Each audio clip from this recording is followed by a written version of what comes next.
बिस्मिल्लाहिर्रहमानिर्रहीम।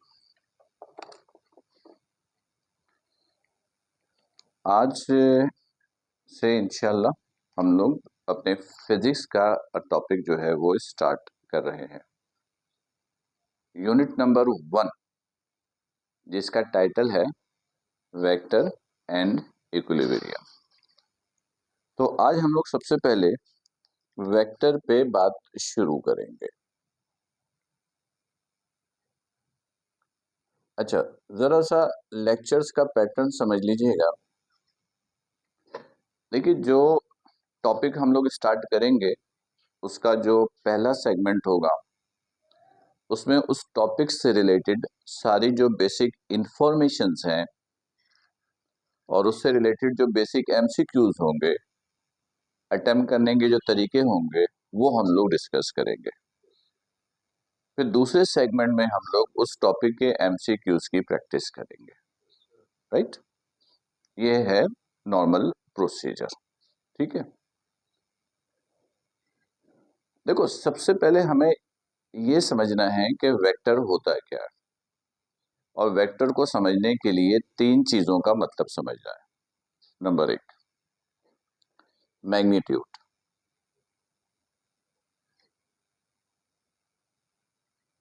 मैग्नीट्यूड, सबसे पहले ये वर्ड क्लियर करेंगे। देखिए, मैग्नीट्यूड जो है ना, वो हम वैल्यूज को बोलते हैं। किसको?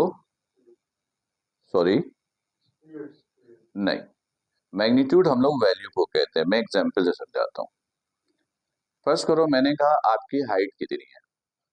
आपने कहा सर मेरी हाइट 5.9 फुट है।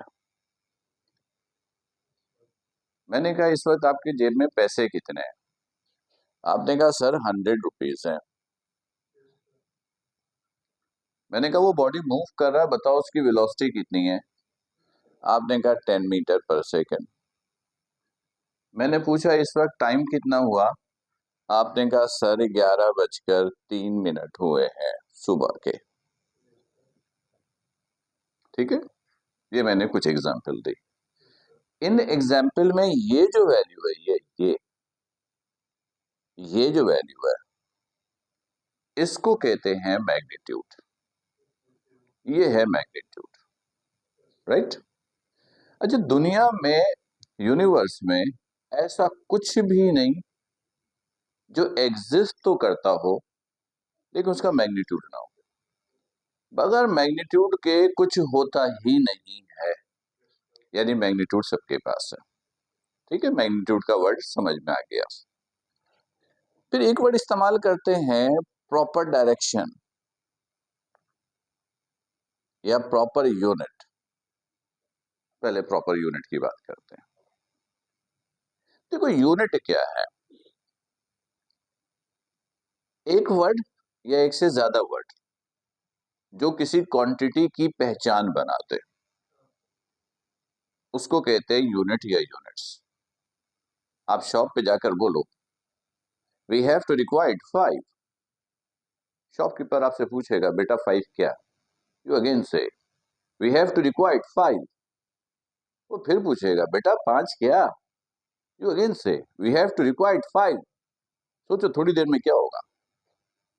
लेकिन अगर आप ये कहते हो कि we have to required 5 kg sugar, वो शुगर मेजर करेगा, आपको दे देगा, कोई कंफ्यूजन नहीं। केजी शुगर 2 वर्ड्स है जो 5 की पहचान बन गई। आपने कहा we have to required 5 kg apple, वो एप्पल मेजर करेगा, आपको दे देगा। आपने कहा we have to required 5 metre cloth, वो 5 मीटर कपड़ा मेजर करेगा, आपको दे देगा। ये वर्ड मीटर या केजी एक वर्ड है ना जो 5 की पहचान बन रहा है, तो उसको कहते हैं यूनिट। फिर एक होता है प्रॉपर यूनिट। आप एप्पल की शॉप पर जाकर ये नहीं बोल सकते हो we have to required 2 metre apple. Metre unit है, पर जो चीज आप चाहते हो उसके लिए असाइड नहीं है। तो इसलिए यूनिट का इस्तेमाल हमेशा प्रॉपर होता है। यानी अगर आपकी पहचान स्वदेश से है तो मुझे इसी वर्ड से पुकारना पड़ेगा। अब मैं किसी भी नाम से आकर दरवाजे पे कहूँ मुझे इनसे मिलना है, इनसे मिलना है, अब मर्जी, अच्छा मैं दिमाग में तुम हो, नाम कुछ भी ले रहा हूं, तो घर वाले क्या बोलेंगे, भाई इधर नहीं रहता, वो घर नहीं है इधर इसका, ऐसा ही है ना। तो प्रॉपर यूनिट का इस्तेमाल जरूरी है। ये वर्ड भी समझ में आ गया, एग्री, गुड। अब एक है प्रॉपर डायरेक्शन। प्रॉपर डायरेक्शन, देखिए डायरेक्शन जो है वो तो एक सिंपल सा वर्ड है इंग्लिश का, कि where body is moving, right left up down, at which angle. Proper direction का मतलब है कि डायरेक्शन फिक्स हो। मैंने कहा तुम यहां से डिस्को बेकरी तक जाओ या गुलशन चौरंगी तक जाओ, तो आप मूव तो एक ही डायरेक्शन में करोगे, लेकिन यहां से वहां तक जाने के लिए कई मर्तबा डायरेक्शन आपकी चेंज होगी, कभी इधर कभी इधर कभी इधर। तो प्रॉपर डायरेक्शन का मतलब है कि डायरेक्शन चेंज नहीं होनी चाहिए, ठीक। चलो अब सुनो, वो तमाम फिजिकल क्वांटिटी जिनके पास मैग्नीट्यूड तो सबके पास होता है, ये बात समझ में आ गई। प्रॉपर यूनिट का ताल्लुक याद रखो ना स्केलर से ना वेक्टर से, यूनिट का ताल्लुक स्केलर वेक्टर से नहीं है, तो इसको तो छोड़ देते हैं। अब रह गया सिर्फ ये, मैग्नीट्यूड सबके पास है, तो जिसके पास डायरेक्शन होगी वो वेक्टर होगा, और जिसके पास डायरेक्शन नहीं होगी वो स्केलर होगा। सही है, वर्ड क्लियर है। तो डेफिनेशन बहुत आसान, कि such type of physical quantity in which magnitude is only required is called scalar quantity, scalar, and such type of physical quantity in which magnitude as well as direction are required, उसको आप vector quantity बोलोगे, ठीक है। चलो ये बात समझ में आ गई।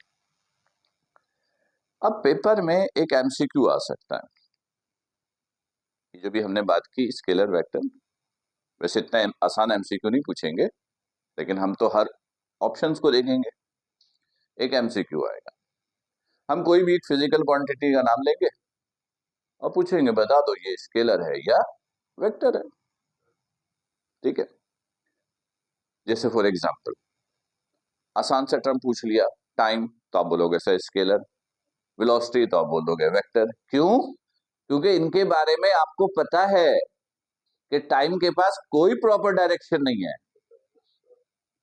वेलोसिटी के पास प्रॉपर डायरेक्शन है, तो आपको पता था। तो अच्छा पता होगा तो आंसर बहुत आसानी से दोगे, लेकिन अगर पता नहीं है तो, जैसे फॉर एग्जांपल मैंने कहा एंट्रोपी, एंट्रोपी को भी छोड़ दो, कैलोरी, मैंने कहा बताओ कैलोरी स्केलर है वेक्टर है? अच्छा अब जहां तक मेरा अपना ख्याल है कि डेफिनेशन आप में से शायद दोनों को नहीं मालूम कि कैलोरी होता क्या है, एग्री डिसएग्री? हाँ मतलब एनर्जी का यूनिट है ये ठीक है, लेकिन डेफिनेशन नहीं मालूम। अच्छा जब याद रखो कोई ऐसी फिजिकल क्वांटिटी आ जाए जिसकी डेफिनेशन नहीं मालूम, तो वो जो वर्ड है ना उसको अपनी नॉर्मल लाइफ में देखो कि उसका इस्तेमाल किधर है, खुद ही पता चल जाएगा कि स्केलर है या वेक्टर है। जैसे अभी इसने कहा सर ये तो एनर्जी का यूनिट है, ठीक है, या लाइफ में कहा इस्तेमाल होता है, खाने पीने की चीजों में अक्सर कहते हैं इसके अंदर ये हाई कैलोरीज की है। तो अब जो खाने पीने की चीजें हैं या एनर्जी का ताल्लुक जिससे है उसका ताल्लुक डायरेक्शन से थोड़ी होगा, तो इसका मतलब ये स्केलर है। तो इस तरीके से आप आंसर के करीब पहुंच जाओगे, ठीक। अच्छा ये वर्ड क्लियर है, ठीक है। अब एक छोटा सा वर्ड, वेक्टर को हम लोग एरो से प्रेजेंट करते हैं, किससे प्रेजेंट करेंगे? एरो से। ये जो स्टार्टिंग पॉइंट है इसको बोलते हैं टेल, और एंडिंग पॉइंट को क्या बोलते हैं? Head. Starting point tail, ending point head. ये जो लेंथ है, ये जो लेंथ है, ये इसको बोलते हैं मैग्नीट्यूड। क्या बोलते हैं? मैग्नीट्यूड। ठीक। और ये जो है, ये है डायरेक्शन, एरो। ठीक है, चलो ये बात भी समझ में आ गई। अब मैंने कहा ए इज अ वेक्टर, मैथमेटिकली लिखना है। कैसे लिखेंगे?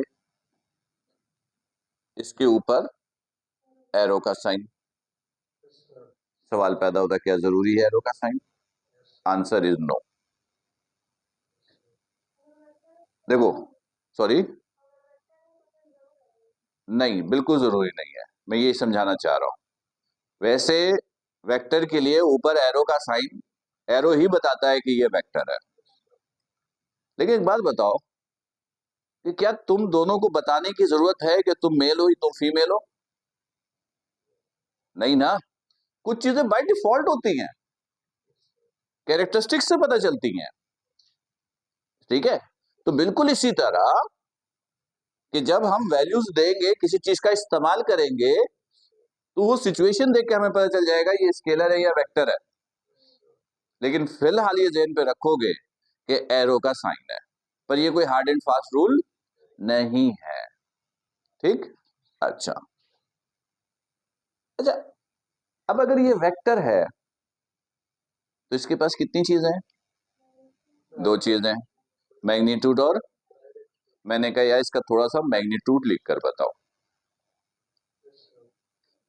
तो इसको मैग्नीट्यूड लिखने के दो तरीके हैं। ये एरो, इधर ये साइन लगा देंगे। इसे कहते हैं sign of mod. Sign of mod, लेकिन हम लोग इस मॉड के साइन को मैग्नीट्यूड बोलते हैं। यानी सिंबल का नाम है मॉड, लेकिन फंक्शनली ये है मैग्नीट्यूड। इसको पढ़ेंगे मैग्नीट्यूड ऑफ वेक्टर ए।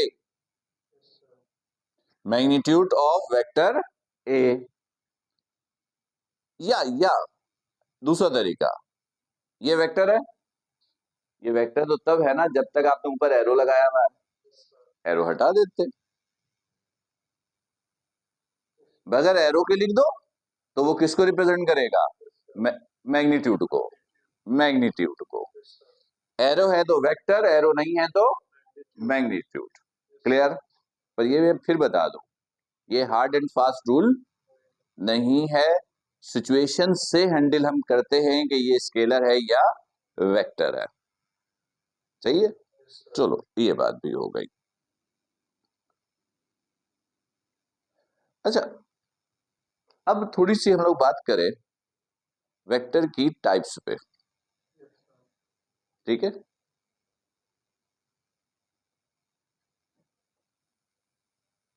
देखो वेक्टर के पास दो चीजें होती हैं, एक होता है मैग्नीट्यूड और एक होता है डायरेक्शन। ऐसा वेक्टर जिसका मैग्नीट्यूड 1 हो, ऐसा वेक्टर जिसका मैग्नीट्यूड कितना हो? 1 हो। यूनिट से मतलब नहीं है, मैग्नीट्यूड 1 है, मैग्नीट्यूड किसको बोला ये समझ में आ गया? सही है, तो ऐसे वेक्टर को बोलते हैं यूनिट वेक्टर। क्या बोलते हैं? Unit vector. Unit vector. ठीक। यूनिट वेक्टर ऐसे वेक्टर को कहेंगे जिसका मैग्नीट्यूड 1। अब फर्ज करो कि आपके पास ये एक वेक्टर है ए। मैंने कहा इसका यूनिट वेक्टर निकालो। इसको नीचे किया है क्या? स्टैंड है ना? हाँ, उसकी ये जो बातचीत हमने की वो मैंने कट कर दिया। अच्छा जी, हाँ, मैंने कहा एक वेक्टर है ए, मैग्नीट्यूड 1, यूनिट वेक्टर। मैंने कहा यूनिट वेक्टर का फॉर्मूला बना के देखो। देखो, ए इज अ वेक्टर, इसका यूनिट वेक्टर चाहिए, वेक्टर को उसी के मैग्नीट्यूड से डिवाइड कर दो,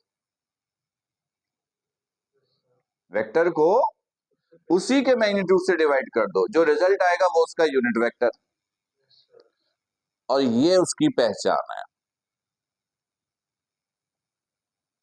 इस साइन को बोलते हैं साइन ऑफ हेड, लेकिन बाद लोग इसको बोलते हैं कैप। कैप बोलो हेड बोलो हमें कोई फर्क नहीं पड़ता, रीजन पेपर तो राइटिंग में होना है, ठीक है, पर बनाना है दिखेगा ऐसा ही, ठीक है। जैसे वेक्टर बी है, इसको इसी के मैग्नीट्यूड से डिवाइड करो, जो रिजल्ट आएगा वो इसका यूनिट वेक्टर, यानी ये साइन जहां दिख जाए ना, इसका मतलब है ये यूनिट वेक्टर है। सी वेक्टर, इसको इसी के मैग्नीट्यूड से डिवाइड करो, ये इसका यूनिट वेक्टर, सही है। अच्छा, अब इसमें दो बातें याद रखेंगे। नंबर एक, ये दो यूनिट वेक्टर है, ए एन बी। कैसे पता चल रहा है यूनिट वेक्टर है? कैप के साइन से। मैंने कहा ये दोनों बराबर है, ये दोनों बराबर है, तो याद रखिएगा कि इसका मतलब ये हुआ कि वेक्टर ए, ये वेक्टर है, आप ए और बी पैरेलल है।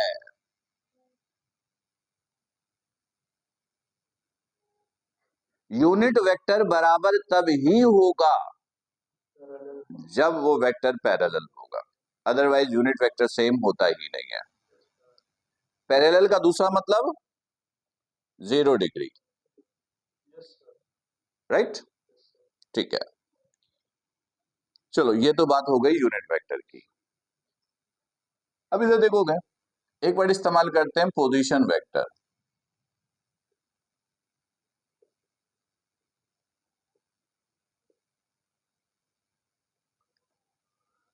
ये एक्स एक्सिस मालूम है, ये वाई एक्सिस मालूम है। एक्स और वाई एक्सिस एक दूसरे को जिस पॉइंट पे इंटरसेक्ट करता है उसको क्या कहते हैं? ओरिजिन। क्या कहते हैं? और याद रखोगे ओरिजिन पर एक्स की वैल्यू भी 0 होती है और वाई की वैल्यू भी 0 होती है, एक्स भी 0 वाई भी 0। मैंने कहा था लिख के बताना, तो लिखने का तरीका ये है कि ये छोटी ब्रैकेट यूज करते, पहले एक्स की वैल्यू और फिर वाई की वैल्यू, राइट। और ये जो एक्स है, ये वैसे इसका नाम होता है एब्सिसा। एक्स की वैल्यू क्या बोलते हैं? एब्सिसा। हाँ, और वाई की वैल्यू को बोलते हैं ऑर्डिनेट। और जब ये दोनों मिल जाता है तो इसको कहते हैं कोऑर्डिनेट, राइट। यानी अगर एक वैल्यू ऐसे लिखी है 3,2, अगर मैं पूछूं इसमें एब्सिसा कौन है तो यू विल से 3, ऑर्डिनेट क्या है यू विल से 2, और एब्सिसा ऑर्डिनेट दोनों कंबाइन करके लिख दिया है तो दिस बिकम्स कोऑर्डिनेट, राइट। ये डिपेंड करता है कि अगर 2D की बात होगी तो सिर्फ एक्स और वाई होगा, 3D की बात होगी तो एक्स वाई और जेड होगा। अगर फर्स्ट करो ये है, ये है एक्स वाई जेड, पहले तो ये बताओ एक्स और वाई के दरमियान एंगल कितने का होता है? परपेंडिकुलर होता है 90। वाई और जेड के दरमियान फिर कितना होता है? 90। जैसे वो कॉर्नर, कॉर्नर पे कितनी लाइन है? 3 लाइन है, सही है। अब इसमें कौन सा एक्स है? जिसको चाहो एक्स बोलो, मैथ में कोई रूल एप्लीकेबल नहीं है कि ये एक्स है। रूल क्या है कि एक्स वाई और जेड ये तीनों एक दूसरे पर क्या होगा? परपेंडिकुलर होगा। तीनों एक दूसरे के साथ कितने का एंगल बनाएगा? 90 डिग्री का एंगल बनाएगा, राइट। अच्छा, अब मैंने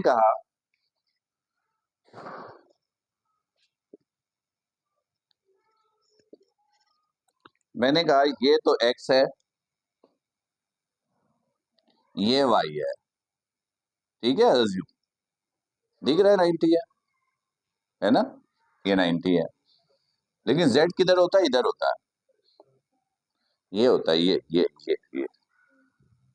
x y, this is z, x y। अब मैंने कहा z ड्रॉ करो, इधर नहीं कर सकते ना, तो हम लोग z किधर ड्रॉ कर देते हैं?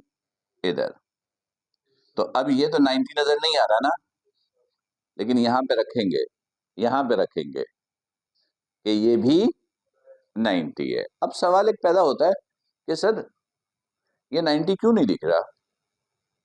होता 90 है, दिख नहीं रहा है। रीजन, जिस पर आपने ये डायग्राम बनाया ना, बोर्ड या कॉपी, ये खुद 2D है और ये 3D है। तो 2D पे तो 2D का ग्राफ बनेगा, 2D पे 3D का ग्राफ नहीं बन सकता। आपने जबरदस्ती बनाया है, तो इसलिए थोड़ा सा चेंज है, तो आपको यहां पर जहन पे रखना पड़ेगा, ठीक है। अच्छा, अब अगर फर्ज करो कि 3D है, तो पहली वैल्यू x, दूसरी वैल्यू y, तीसरी वैल्यू z, इसको भी कोऑर्डिनेट्स कहते हैं, इसको भी कोऑर्डिनेट्स कहते हैं। दो होगा, यानी x और y है तो x, y, 3D है तो x, y एंड z, ठीक। अब सुनो, ऐसा वेक्टर जिसका टेल ओरिजिन पर हो, जिसका टेल कहां हो? ओरिजिन पर हो। ओरिजिन का मतलब ये, जैसे ये। अब अगर यहां पर मैं ये वेक्टर ड्रॉ करूं, इधर ये ड्रॉ करूं, ये तीन वेक्टर है ए बी सी, मेरे को इसमें से ओरिजिन वेक्टर, पोजीशन वेक्टर कौन सा है? पोजीशन वेक्टर वो होगा जिसका टेल ओरिजिन पर होगा। तो इसका मतलब है सिर्फ ये है पोजीशन वेक्टर, ये दोनों पोजीशन वेक्टर नहीं है, राइट। पोजीशन वेक्टर ऐसे वेक्टर को कहोगे जिसका टेल कहां पर हो? ओरिजिन पर हो, राइट। और पोजीशन वेक्टर को डिनोट करते हैं स्मॉल r से, यानी r आपको कहीं भी दिखे ना, स्मॉल r, मतलब ये पोजीशन वेक्टर है, इसका टेल कहां पर है? ओरिजिन पर है, राइट। क्लियर? कोई इशू? ठीक है। अच्छा, मैं थोड़ा सा साइड हो जाता हूं कुछ सेकंड के लिए, ठीक है। ये मैं क्यों हुआ, मैं आपको जरा, तो इसको मैं हटा देता हूं।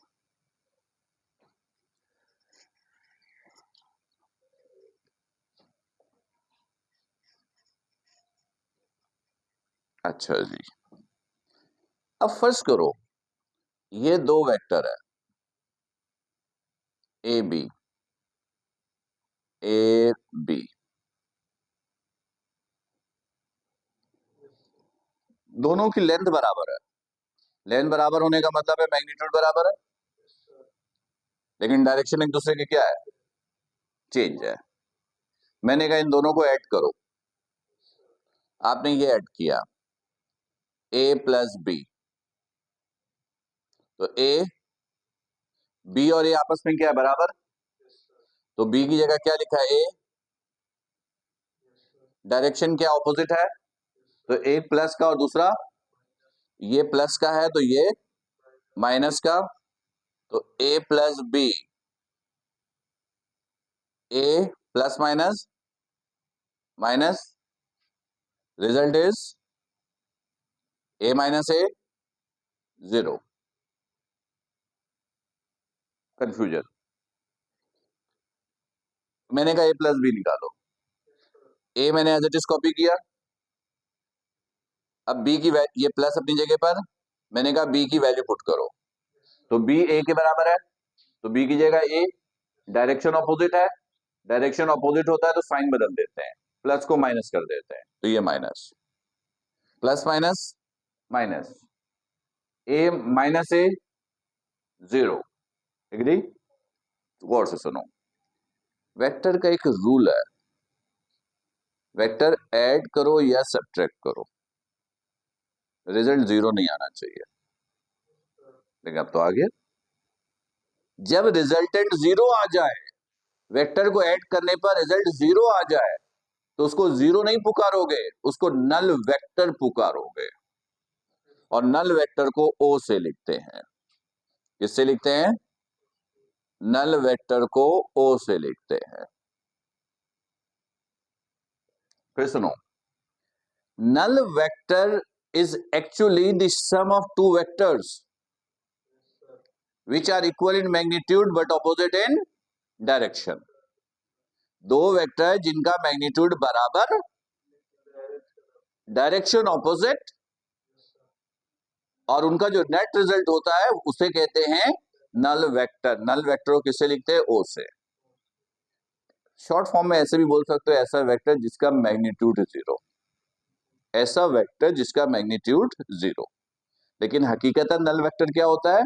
दो वेक्टर का सम जिनका मैग्नीट्यूड बराबर लेकिन डायरेक्शन क्या होगी? Opposite, right.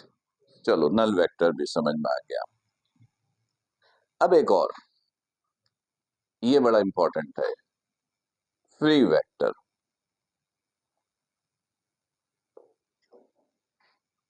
Free vector first करो, ये एक वेक्टर है, यहां पर तुमको ये वेक्टर ना इधर ड्रॉ करने की जरूरत पड़ गई, ये वाला वेक्टर।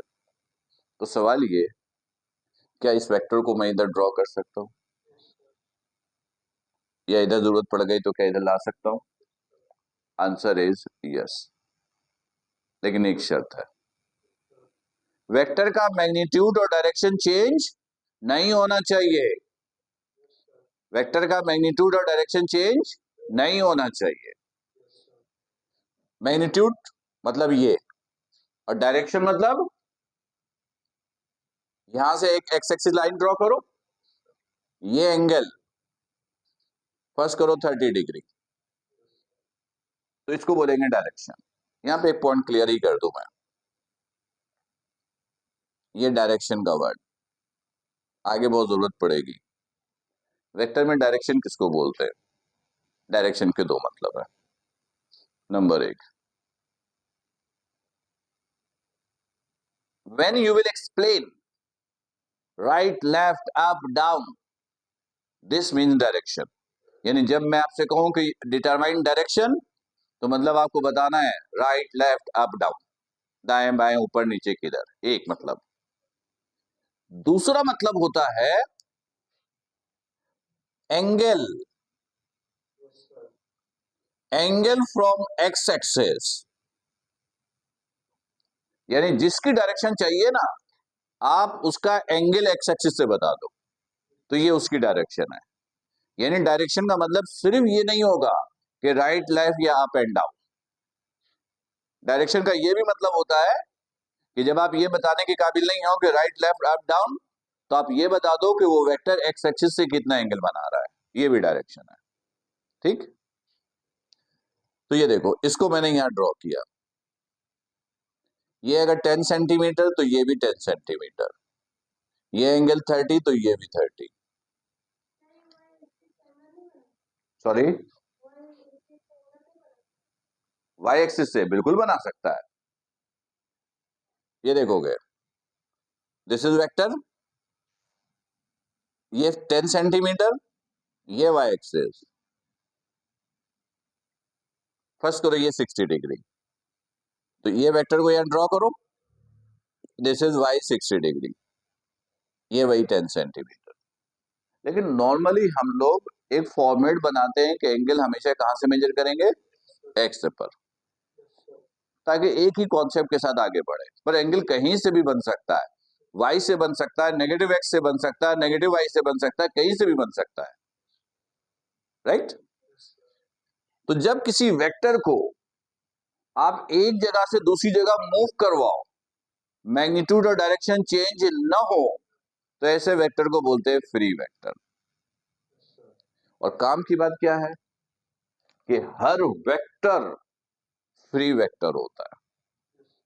हर वेक्टर फ्री वेक्टर होता है, मतलब वेक्टर को आप जहां पर भी ड्रॉ करना चाहें, आपको परमिशन है ड्रॉ करने की। क्लियर है? ठीक है, चलो ये तो कुछ बिल्कुल बेसिक चीजें वेक्टर से रिलेटेड थी। अब जरा काम की बात शुरू करते हैं वेक्टर में।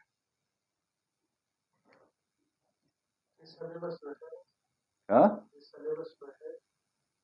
सिलेबस में है additions of vector by rectangular components method. ठीक है, मिसाल ऐसी है कि तुम्हारे पास एक 400 गज का प्लॉट है, तुमने मुझे दूसरा फ्लोर बेच दिया है। अब तुमने मुझे हैंडओवर भी करना दूसरा फ्लोर। पहला फ्लोर बनाए बिना तुम दूसरा फ्लोर मुझे दे दोगे? पहले पहला फ्लोर का बेस बनाना पड़ेगा ना, पिलर उठानी पड़ेगी जिसपे दूसरे फ्लोर का पूरा लोड होगा। ठीक है, तो हम addition of vector by rectangular को पढ़ने के लिए इसके बगैर चल ही नहीं सकते। फिर इसी के साथ एक सेगमेंट मिलेगा स्केलर और वेक्टर प्रोडक्ट, इसके बगैर चल ही नहीं सकते। यानी बेस लाजमन चाहिए। आ रही बात समझ में? तो इसके बगैर फिर वही बात होगी। ओके, अब देखिएगा,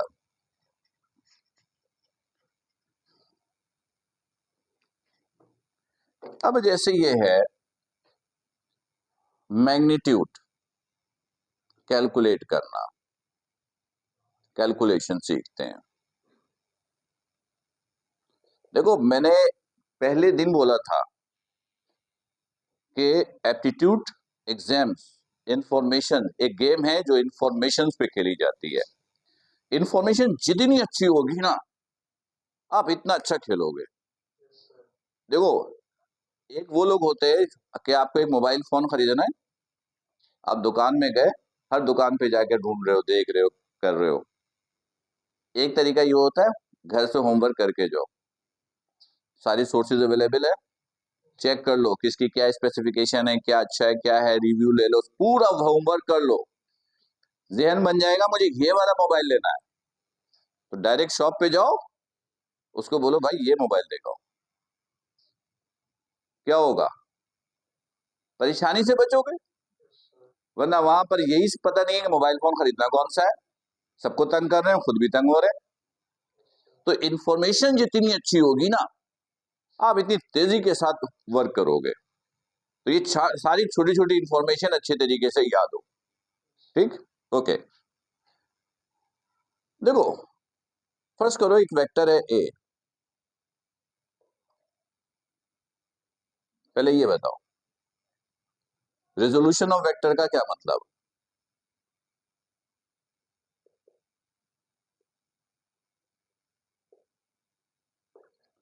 रेजोल्यूशन ऑफ वेक्टर का मतलब होता है एक वेक्टर को दो या दो से ज्यादा हिस्सों में तोड़ देना। दो या दो से ज्यादा हिस्सों में तोड़ देना। ठीक है, अच्छा। ये एक्स वाई एक्सिस है, तो कितने हिस्सों में टूटेगा? ये दो हिस्सों में।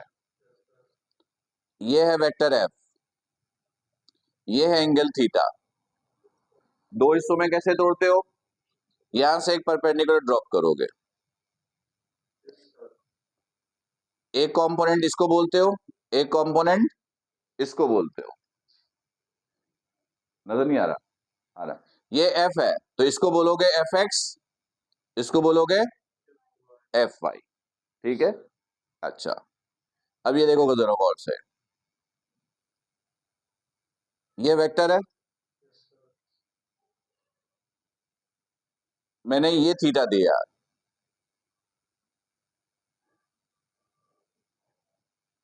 ये थीटा दिया,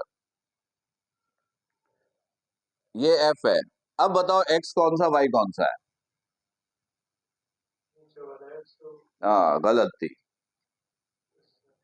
देखा, यही इंफॉर्मेशन हैं कि जब थीटा एक्स पे होता है तो x वाला x कंपोनेंट, y वाला y कंपोनेंट, लेकिन जब थीटा y एक्सिस से होगा तो रिवर्स हो जाएगा, y वाला x कंपोनेंट, x वाला y कंपोनेंट। राइट, क्लियर है ये पॉइंट? ये सारे छोटे छोटे पॉइंट याद रखिएगा, तो एमसीक्यूज अटेम्प्ट करने, सॉल्व करने में मजा आएगा। अच्छा, F X F cos theta मालूम है, F Y F sine theta मालूम है, दोनों कंपोनेंट मालूम है। ठीक है, गुड। फिर एक वर्ड इस्तेमाल करते हैं, पाइथागोरस थ्योरम। पाइथागोरस थ्योरम क्या होता है? पाइथागोरस थ्योरम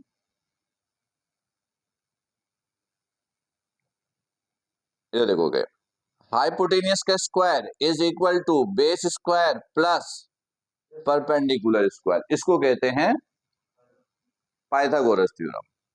लेकिन इसके अंदर एक चीज समझने की जरूरत है और अच्छी तरीके से क्लियर कीजिएगा। ये ट्राइंगल है, ये 90 डिग्री क्योंकि परपेंडिकुलर है। ये अच्छे तरीके से पता हो कि हाइपोटेनियस कौन सा होता है, बेस कौन सा होता है, परपेंडिकुलर कौन सा होता है। फर्स्ट करो, ये है थीटा,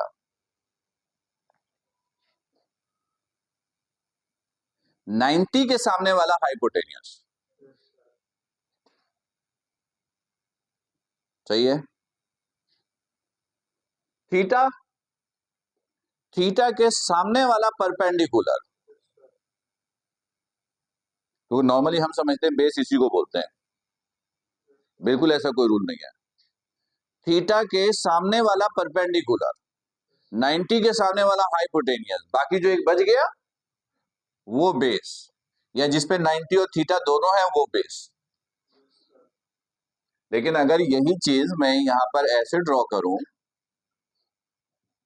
ये 90 ये थीटा दो, तो थीटा के सामने वाला हाइपोटेनियस, ओ सॉरी 90 के सामने वाला हाइपोटेनियस, थीटा के सामने वाला परपेंडिकुलर, और जो एक बच गया ये बेस।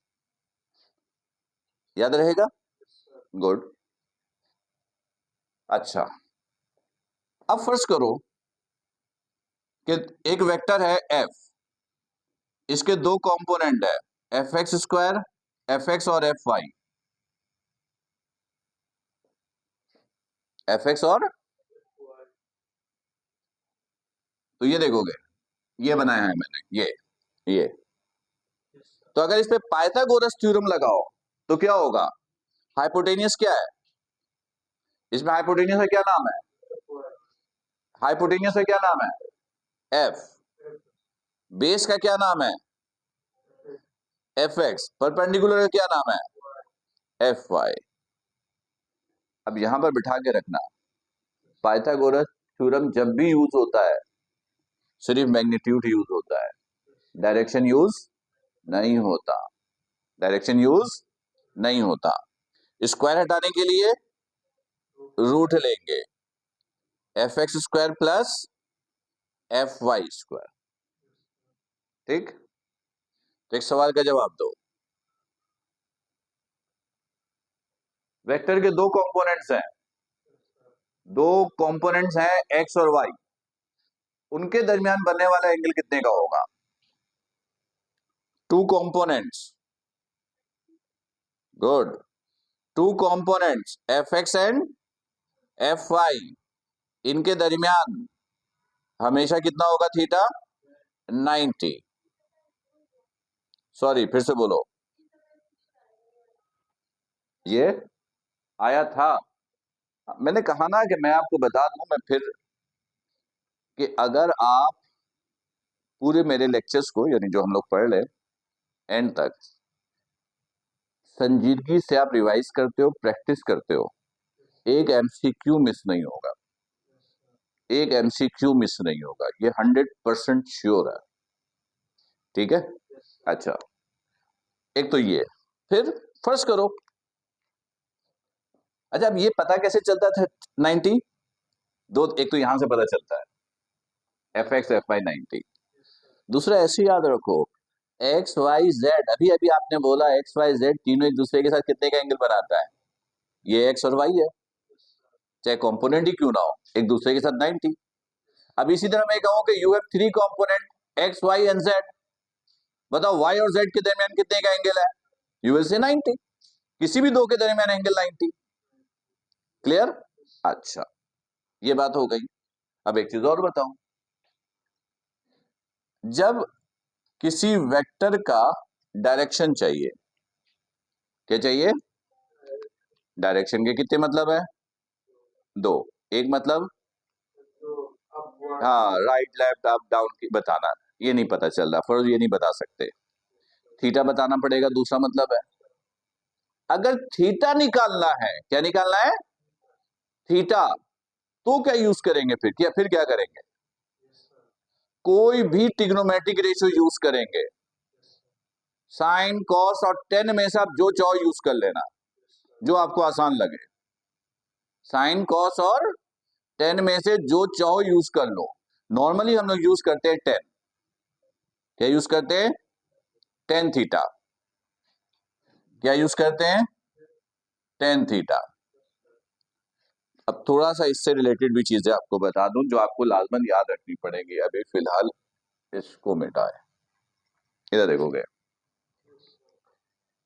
6 ट्रिग्नोमेट्रिक रेशियो हैं। साइन, कॉस, टेन, सेक, कॉसेक और कॉट। तो आखिर की जो तीन है ना, नॉर्मली इससे वास्ता हमारा नॉर्मल नहीं पड़ेगा, तीन से पड़ेगा साइन कॉस टेन। अब साइन थीटा याद रखिएगा, ये बराबर होता है perpendicular over hypotenuse. Cos theta बराबर होता है बेस ओवर हाइपोटेनियस, और टेन थीटा बराबर होता है परपेंडिकुलर ओवर बेस। ठीक है, याद रहेगा।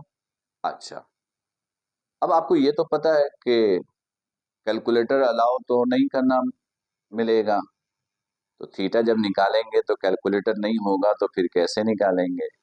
हमें ये टेक्निक भी सीखना पड़ेगा। तो ये टेक्निक सीखने के लिए कुछ वैल्यूज दे रहा हूं, ये याद करना पड़ेगा। अभी मैं याद करने का एक आसान तरीका बताता हूं। ये देखो, बस सिर्फ दो की याद रखनी है। Sine 0 degree, sine 30 degree, sine 45 degree, sine 60 degree, sine 90 degree. और इसी तरह बस कॉस की याद रखनी है। कॉस 0, कॉस 30, उसकी अभी बता रहा हूं, कॉस 45, कॉस 60 और कॉस 90। साइन 0 0, साइन 30 1/2, पॉइंट में 0.5। याद तो पॉइंट में भी याद करना पड़ेगा और फ्रैक्शन में भी, ठीक है? क्योंकि एप्टीट्यूड एग्जाम्स में इतना टाइम नहीं होगा कि हम डिवाइड करके देखें। हो सकता है वो आंसर पॉइंट में जरूरत पड़ रही हो सकता है फ्रैक्शन में हो, तो दोनों सूरतों में याद रखना है। साइन 45 1/√2, 0.707। साइन 60 √3/2, ये 1.73। और साइन 90 इज 1। ठीक। अच्छा, ये जो है ना, ये इसका रिवर्स है। साइन 45 बराबर है 0.707, और ये रिवर्स जाएगा। कॉस 90 0, जो साइन 30 है वो कॉस 60 है, यानी कि 1/2, 0.5। साइन 60 √3/2, ये साइन 30 हो जाएगा √3/2। और इसी तरह कॉस 0 1। ये करोगे ये कि इसको थोड़ा सा याद करोगे, बचपन में भी याद वाद किया होगा, रट्टा वट्टा मारा होगा।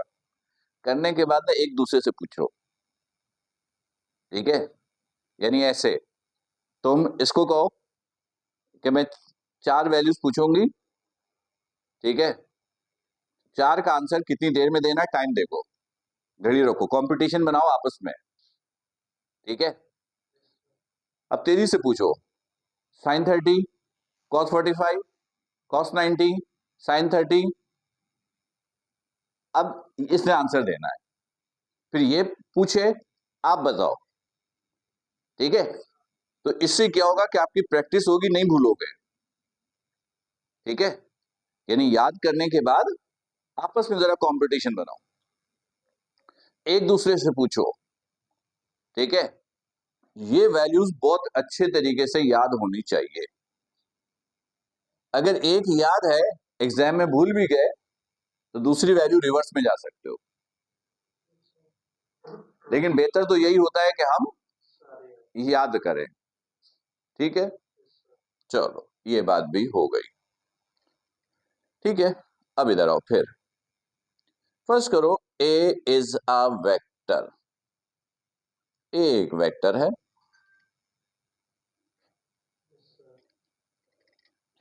इसके 3 कंपोनेंट है।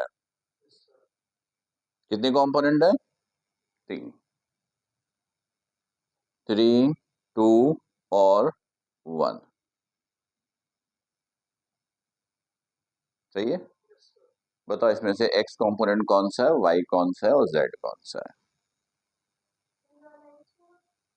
ठीक है, ठीक है। अब मेरा सवाल, तुमको कैसे पता चला कि 3 जो है वो x है?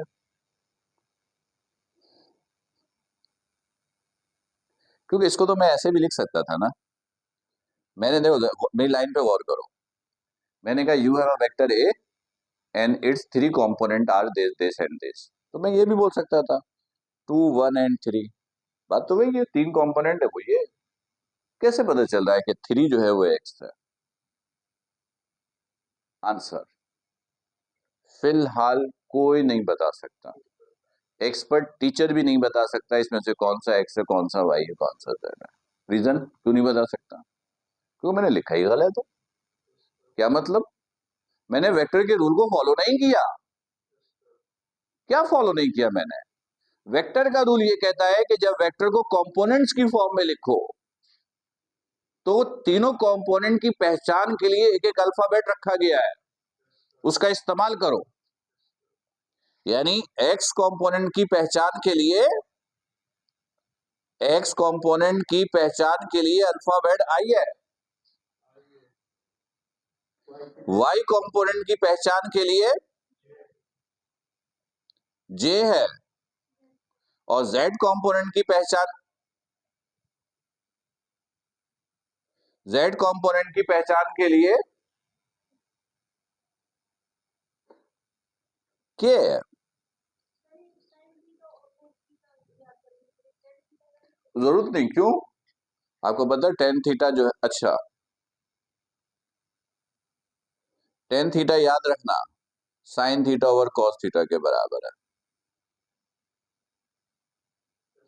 साइन थीटा कॉस थीटा याद होगा तो ये खुद खुद मिल जाएगा। हाँ, आते नहीं है, लेकिन फिर भी अगर आ जाएंगे ना, हम इसकी मदद लेंगे। साइन थीटा कॉस थीटा याद है ना, तो पुट करके निकाल लेंगे, टेन थीटा बदल जाएगा कितना, यूं निकल आएगा। अब तीनों की याद करेंगे तो फिर मिक्स होने के चांसेस होते हैं, तो 2 याद कर लो, तीसरा खुद ही निकल आएगा। सही है, ओके। तो अब देखोगे, अब इसको, इसका मतलब है ऐसे लिखेंगे।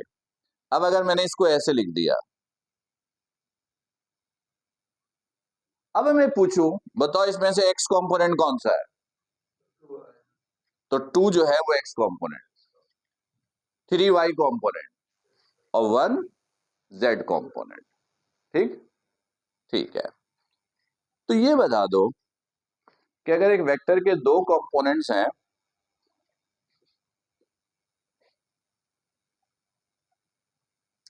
अगर एक वेक्टर के 2 कंपोनेंट्स हैं,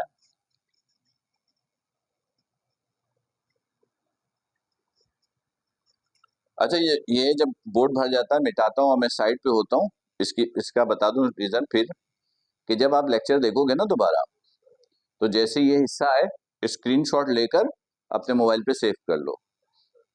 अगर कॉपी भी नहीं भी लिखा है तो लिखो, तो अच्छी बात है, रिवाइज हो जाएगा सारा। फिर भी मोबाइल पे सेव रखो कि इन फ्यूचर देखना हो तो यूं करके देख लें, फिर पूरा लेक्चर ऐसे करके देखने की जरूरत ना हो। ठीक है, ओके। अच्छा जी, अब फर्ज करो कि ये तीन वेक्टर्स हैं। एक वेक्टर है ए, ये इसके तीन कंपोनेंट है, मैंने कहा मैथमेटिकली लिखूं, तो कैसे लिखेंगे? इनको ऐड करके लिख देंगे, 2i प्लस 3j प्लस के। ठीक, फिर एक सवाल, सर आपने कहा ऐड करके लिखना है, तो आपने पहले आई क्यों लिखा, जे क्यों, के क्यों? क्या ये कोई रूल है कि पहले आई लिखेंगे फिर जे फिर के, पहले एक्स फिर वाई फिर जेड? आंसर इज नो, कोई रूल नहीं है। बस रूल है प्लस करके लिख दो। लेकिन हम लोग अपनी आसानी के लिए एक फॉर्मेट बना लेते हैं कि पहले एक्स लिखो फिर वाई लिखो फिर जेड लिखो, ताकि कोई इशू ही ना हो। ठीक है, अब ये है वेक्टर, इसके पास कितनी चीजें हैं? दो। तीन तो कंपोनेंट है, वेक्टर के पास कितनी चीजें होती है? दो, मैग्नीट्यूड और डायरेक्शन। मैंने कहा इसका मैग्नीट्यूड निकाल कर दो। क्या निकाल के दो?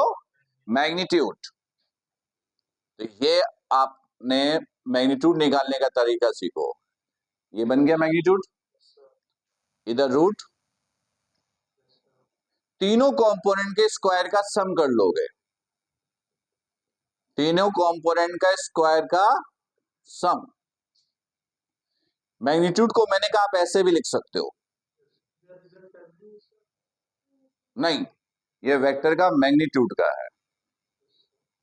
अभी तो उधर आते हैं, ये वेक्टर के मैग्नीट्यूड निकालने का प्रोसीजर है। 4, 3 का स्क्वायर 9, 1 10 रूट 14। आप रूट में छोड़ दोगे, पॉइंट में लेने की जरूरत नहीं है। ये मैग्नीट्यूड है उसका। जल्दी से बताओ इसका मैग्नीट्यूड कितना है?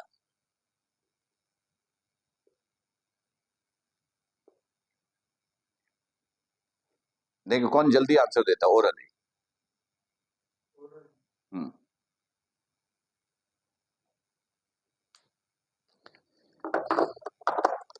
तो तुम लोगों के पास इतना टाइम है जितने दिन में पानी पी रहा हूं।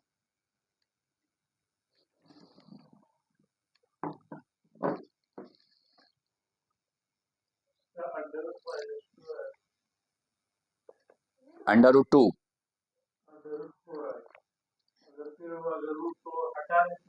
√4, 6 नहीं है? तुम जो कर रहे हो 1 का स्क्वायर रूट 1 का स्क्वायर, फिर 1 का स्क्वायर, फिर -2 का स्क्वायर, -2 का स्क्वायर 4, क्योंकि स्क्वायर है तो माइनस प्लस हो गया, बताया था। माइनस नहीं रहेगा ना, खत्म हो जाएगा। हाँ वो सब याद रखना है। -2 का स्क्वायर तो इवन नंबर की वजह से वो माइनस प्लस हो गया, √6। ये ऐसा ही है, लेकिन गलत है आंसर।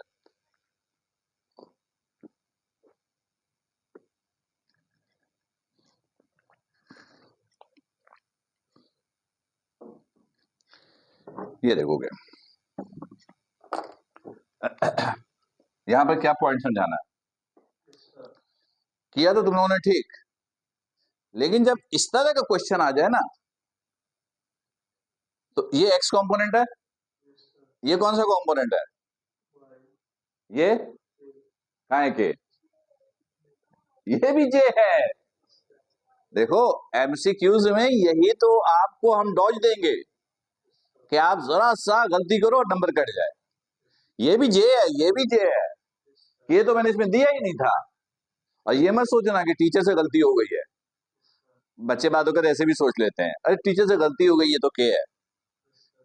गलती कुछ नहीं है, जो दिया गया है उसी के बेसिस पे सॉल्व करना है आपको। तो दिस इज बी, ये आई प्लस जे -2j -j। और फिर आप इसको सॉल्व करोगे। 1 का स्क्वायर माइनस 1 का स्क्वायर, इवन नंबर की वजह से ये माइनस हो गया प्लस, तो 1 का square 1, this is 1, this is answer is √2। ठीक, आगे मैं इंक्लूड निकालना। ठीक है, चलो एक और एग्जांपल दे देते हो। C is equal to 2i plus 2j minus k। Oral बताओ कितना है मैग्नीट्यूड?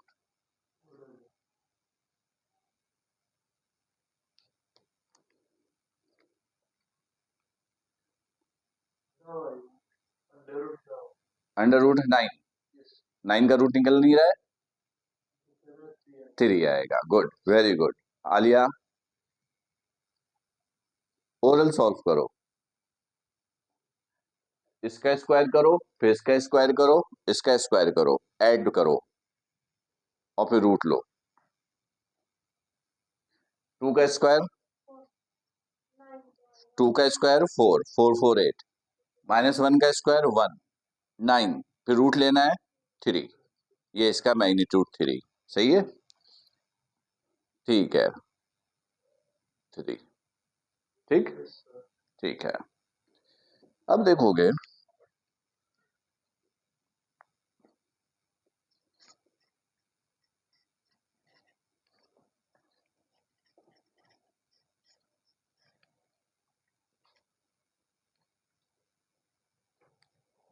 अब ये बताओ, components of a vector in 3D। 2D का तो अभी अभी हम लोगों ने देख लिया। components in 2D, वो तो हमने देखा, fx है तो f cos थीटा, fy है तो f sin थीटा, है ना। 3D में बताओ क्या फॉर्मूला है वेक्टर के कंपोनेंट्स का? तो fz बराबर है किसके? आलिया, ये याद रखोगे, fx f cos alpha, fy f cos beta और fz is equal to f cos gamma. इसमें जो थीटा है ना, ये तो वेक्टर का एंगल है एक्स एक्सिस से। यहां पर फिर मैं क्लियर कर दूं, ये f है, ये थीटा है। लेकिन अगर ऐसा आ जाए, ये f है, ये थीटा है, फिर फॉर्मूला क्या होगा? फॉर्मूला रिवर्स हो जाता है, एफ एक्स हो जाएगा f साइन थीटा और fy हो जाएगा f cos थीटा। सही है,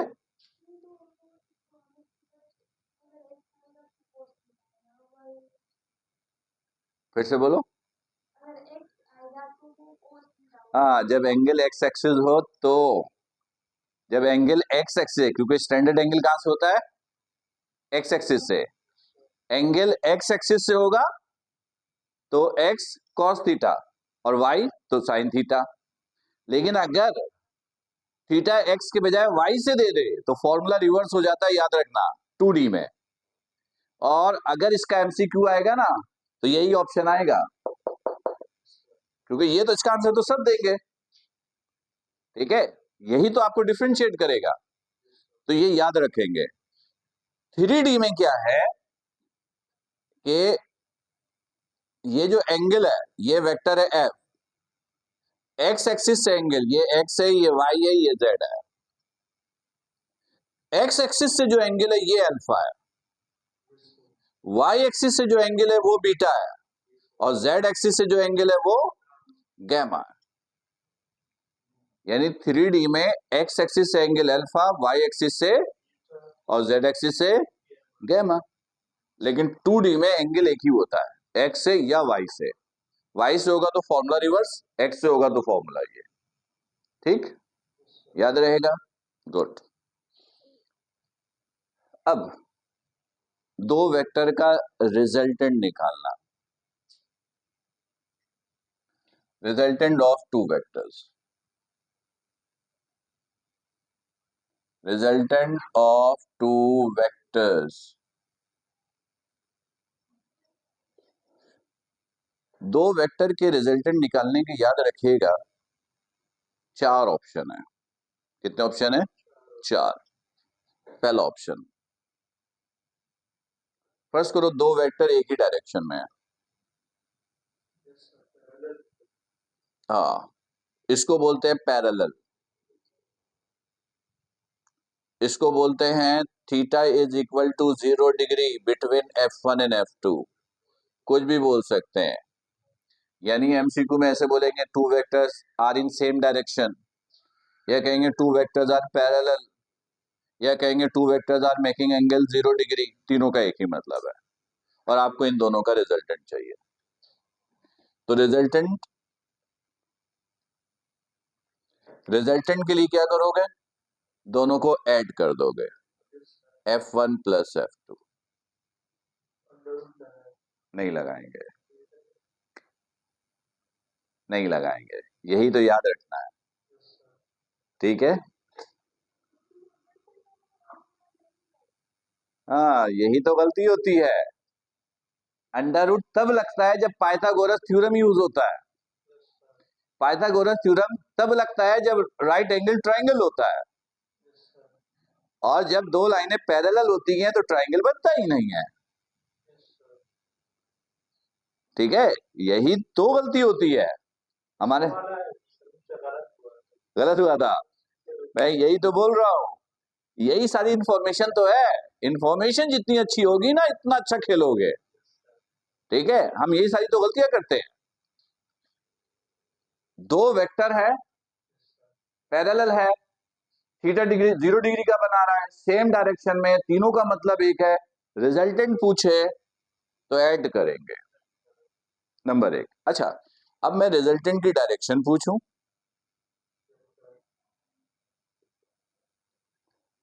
तो दोनों वेक्टर एक ही डायरेक्शन में है ना, तो रिजल्टेंट की डायरेक्शन भी वही होगी। आप बोलोगे same as F1 and F2, same as F1 and F2, दोनों की डायरेक्शन सेम है, रिजल्टेंट की भी वही है, याद रहेगा, पहला ऑप्शन। दूसरा,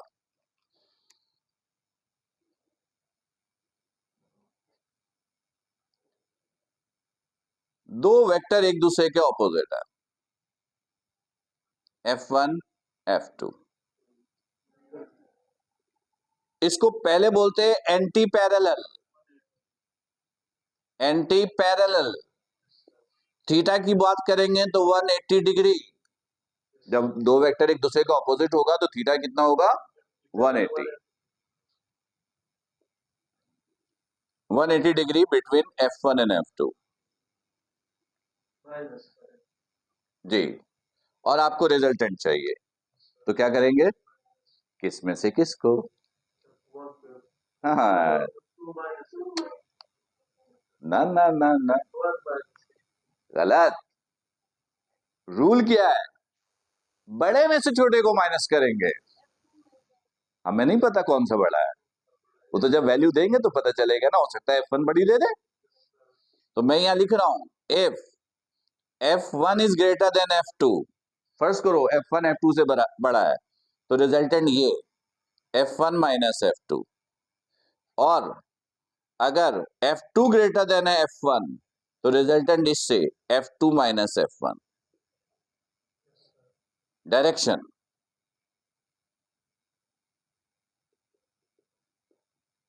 डायरेक्शन,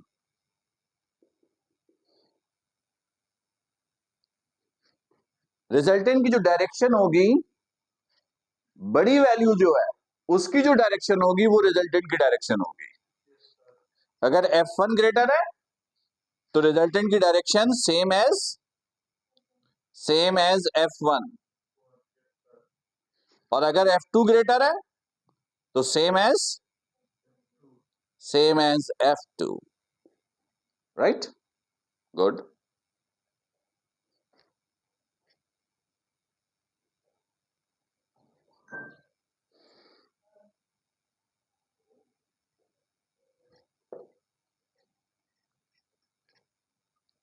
तीसरा ऑप्शन,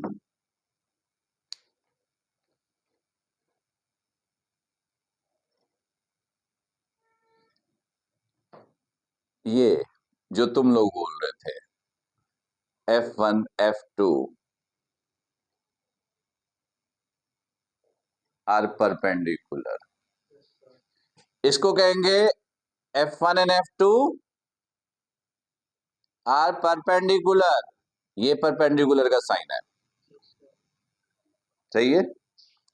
परपेंडिकुलर का मतलब होता है थीटा 90 डिग्री। 90 डिग्री का मतलब होता है verify Pythagoras theorem. Verify Pythagoras theorem.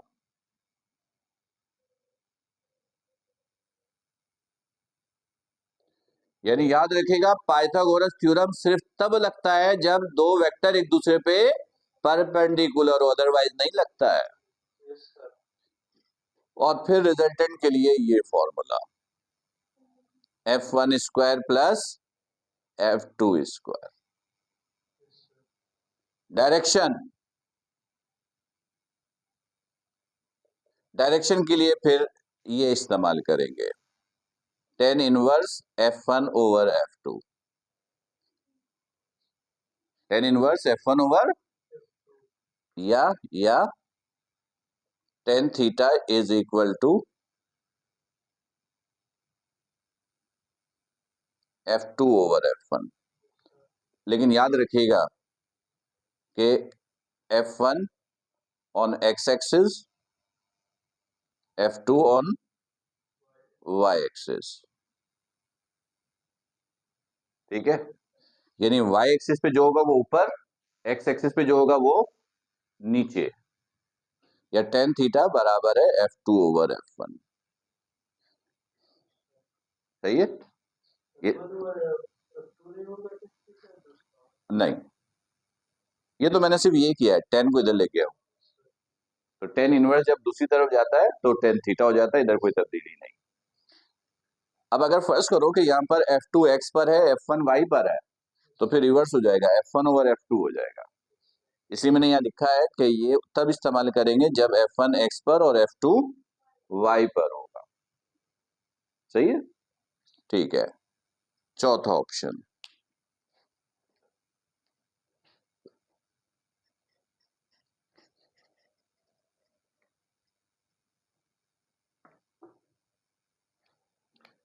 First करो, ये दो वेक्टर है F1 एंड F2, ये एंगल बना रहा है थीटा। ये एंगल कितना बना रहा है? अब ये थीटा अननोन है, यहाँ पे थीटा क्या है?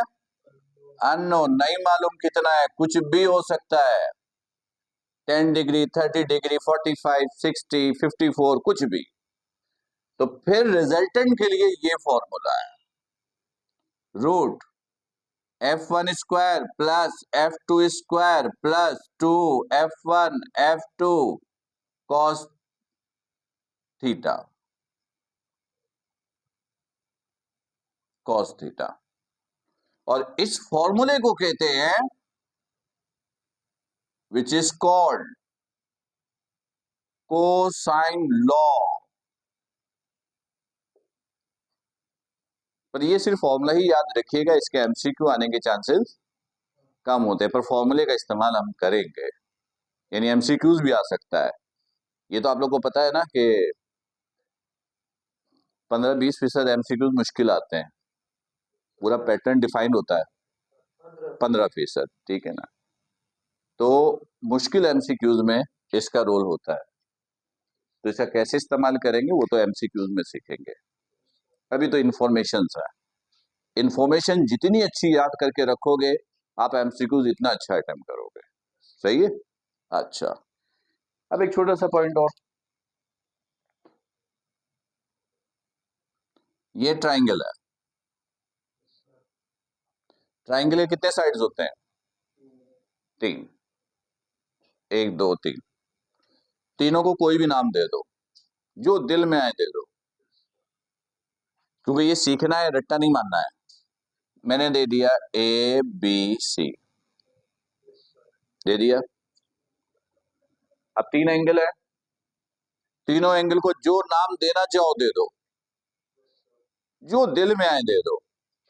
मैंने इसको दे दिया अल्फा, इसको दे दिया बीटा, इसको दे दिया गैमा, दे दिया। ट्राइंगल के कितने साइड्स है? 3। एंगल कितने हैं? 3।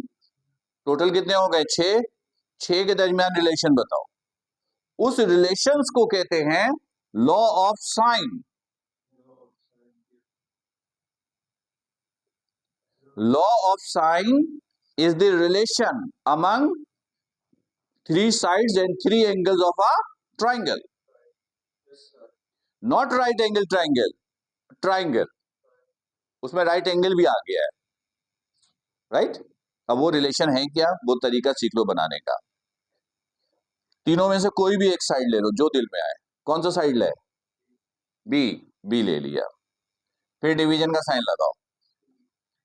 नहीं, लिख दिया। फिर नीचे साइन लिखो। बी के सामने वाला एंगल देखो क्या है? बीटा, तो यहां बीटा लिखना पड़ेगा। फिर इक्वल। चलो ये हो गया। अब ये और ये रह गया, कौन सी ले? ए। फिर डिवीजन, फिर नीचे साइन लिखो, फिर ए के सामने वाला एंगल लिखो। ए के सामने वाला एंगल अल्फा। फिर तीसरा रह गया सी, साइन। सी के सामने वाला एंगल लिखो गैमा। ये है लॉ ऑफ साइन, यानी ऐसे बनता है ये। तो तुम लोग एक बना के बताओ, मैं ये लिख के दे रहा हूं। MNO, alpha beta gamma. चलो पहले M लिखा मैंने, नीचे क्या लिखूं? गुड। फिर मैंने लिख दिया O, नीचे क्या लिखूं? Sine gamma. गुड। फिर N लिखा तो साइन अल्फा। गुड, सही, ठीक है।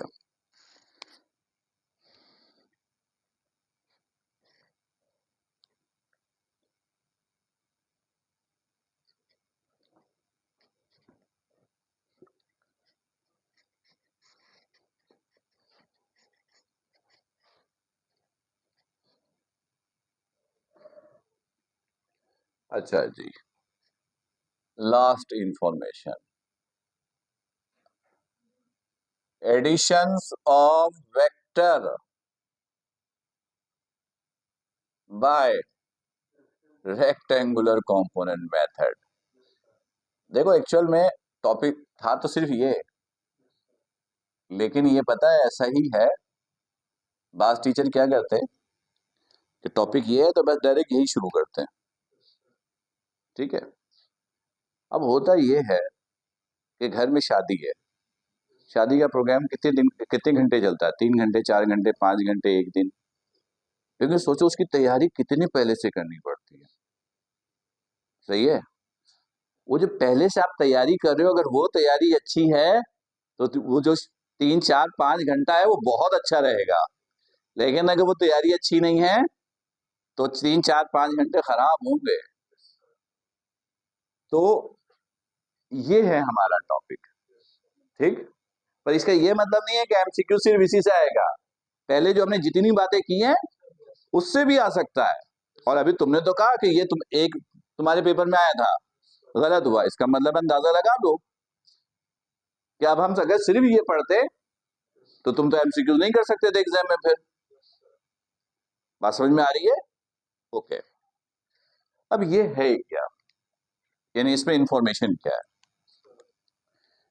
देखो, additions of vector by rectangular component method, ये एक मेथड है जिसमें आप रिजल्टेंट निकालते हो 2 या 2 से ज्यादा वेक्टर का, सवाल पैदा हो सर कितने वेक्टर तक का रिजल्टेंट निकाल सकते हैं, जितना दिल में आए, कोई लिमिटेशन नहीं है, ठीक है।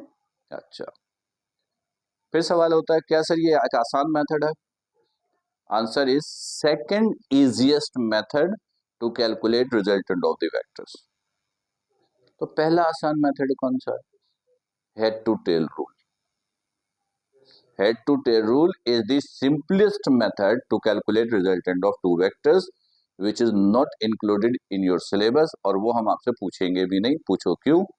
उसमें तो बाकायदा डायग्राम ड्रॉ करना पड़ता है और उससे रिजल्टेंट निकालते हैं, तो जाहिर सी बात है ये तो एमसीक्यूज है, तो इसमें ड्रॉ व्रॉ करने का चक्कर तो होगा नहीं, इसलिए इससे पूछेंगे नहीं। बात समझ में आ रही है? यहाँ तो ऑप्शन है ना, ये स्टेटमेंट है, 4 ऑप्शन है, चूज करो। हेड टू टेल रूल में तो आपको बाकायदा ड्रॉ करना पड़ता है, तो वहां पर लिख एक्स्ट्रा वर्क का काम नहीं है। Read the sentence, choose a correct option, right? Okay, ये सेकेंड इजीएस्ट मेथड है। इसके अंदर 4 स्टेप्स हैं रिजल्टेंट निकालने के। पहला स्टेप, फर्स्ट करो कि आपके पास ये 2 वेक्टर है, this is f1, this vector is making angle θ1, it is another vector f2, this is making angle θ2। सही है? आपको इन दोनों का रिजल्टेंट निकालना है। 4 स्टेप हैं। पहला स्टेप, f1 और f2 को कंपोनेंट्स में ब्रेक करना। f1 और f2 को कंपोनेंट्स में ब्रेक करना, breaking in components of given vectors.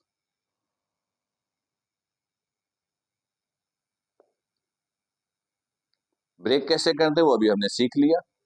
Vector f1 है तो उसका fx हो जाएगा f cos theta, f sin theta. इस तरह 2 वेक्टर हो, 4 हो, 6 हो, 8 हो, 10 हो, जितने भी हो, सबको कंपोनेंट्स में ब्रेक करना। लेकिन आपके पेपर में अगर कुछ आएगा भी तो 2 का ही आएगा, 2 से ज्यादा का नहीं आएगा, ठीक है। पहला स्टेप कि you will resolve into components all given vectors, ठीक। दूसरा स्टेप, कैलकुलेशन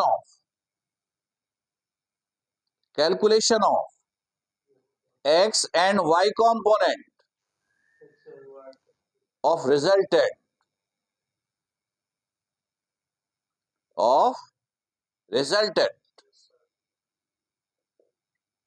यानी दूसरा स्टेप ये है कि रिजल्टेंट का x और y कंपोनेंट निकालोगे। अच्छा, उसके लिए रूल क्या है? रूल याद रखो।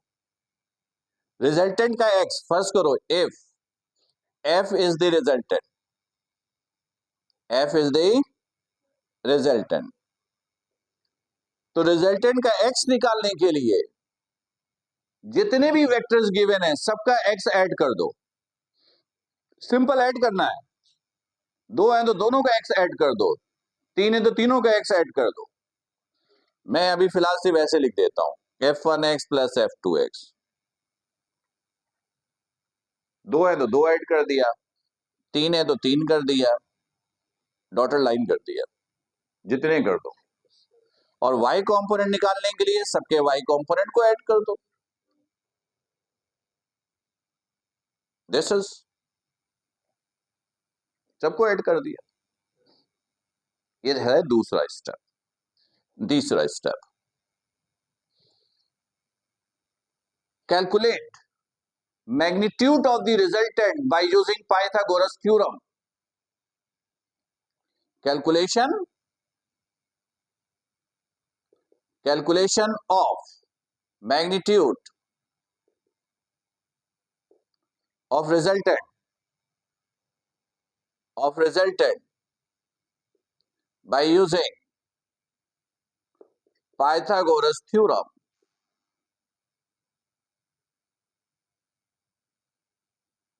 ठीक, यानी ये f is equal to root F x square plus F Y square. And step number 4, direction of resultant determination of resultant, direction of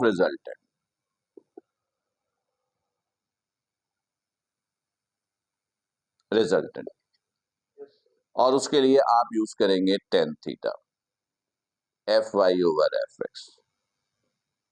बस ये 4 स्टेप्स हैं. तो देखो तो जो टॉपिक है ना, जो सिलेबस में उन्होंने टॉपिक दिया था वो तो बस इतना सा था. तो क्या इस बेसिस पर हम एमसीक्यू सॉल्व कर लेते? इम्पॉसिबल है.